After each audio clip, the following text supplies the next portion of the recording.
شوفوا، ليش دائما بعض مطاعم اكلهم لذيذ، او بيت، او عند صاحبك انت معزوم يقدم لك الاكل والاكل طعمه حالي؟ وين السر؟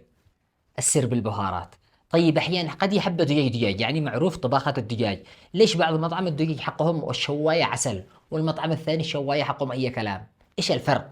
التتبيلة. ايش هي التتبيلة؟ البهارات. فاليوم انا جاي اعلمكم على متجر رهيب جدا يوفروا لكم بهارات بشكل رهيب جدا. للامانه صارت معي اكثر من 3 اشهر، واليوم جيت اعلن لهم. ايش المتجر هذا؟ متجر نكهه. يقدموا لكم جميع انواع البهارات والبسباس. طبعا الكميه حق القرطاس الواحد هذا 110 جرام، والسعر كم؟ بتنصدموا لانه رخيص جدا جدا جدا. القرطاس الواحد هذا ب 700 ريال، حتى العلبه هذه ب 700 ريال.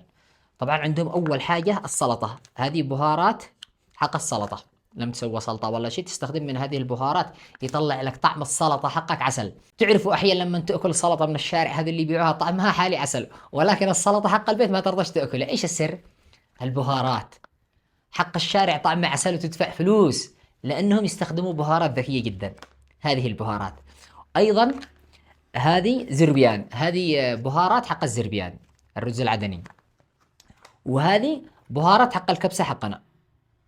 وهذا بسباس، هذا بسباس كمون، بسباس حار اللي هو حق البطاط، البطاط المقلي، البيض. بسباس كمون رهيب بمعنى الكلمة. أنا بالبيت يعجبهم هذا، واصل يأكلوا منه. أوف، ريحته فواحة جدا. المهم هذا متجر موجود هنا في إب، وعندهم في جميع المحافظات، وعندهم توصيل، وعندهم كل شيء. ودائما دائما دائما أنا كلمني طباخ إنه السر في جودة الأكل هنا البهارات. يعني حتى مرة رحت لعند طباخ يشتغل بمطعم، والمطعم هذا هو أشهر مطعم هنا. قلت له يا أخي ليش اللحمة حقكم ثانية؟ قال لي يا مروان والله من السر كله بالبهارات، يجيبوا البهارات حقهم من داخل السعودية، تخيلوا. فقلت يا أخي اللحمة حقكم تختلف عن المطاعم الثانية. قال لي يا مروان السر بالبهارات، هذه خلطات خاصة بنا ما نعلمش لحد. واليوم أنا جبت لكم متجر يوفر لكم نفس هذه الخلطات الخاصة. للأمانة أنا حاسس خلال ال3 الأشهر هذه إنه الأكل عندي بالبيت اتغير، والسبب البهارات.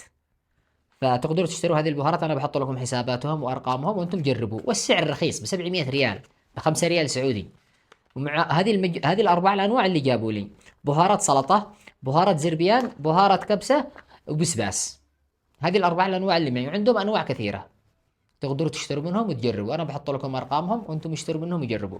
صراحه بتشوفوا تغير كبير كبير كبير بالاكل حقكم في البيت وانتم ما تشوفوا. يلا اشوفكم على خير، اشتروا منهم وادعموهم.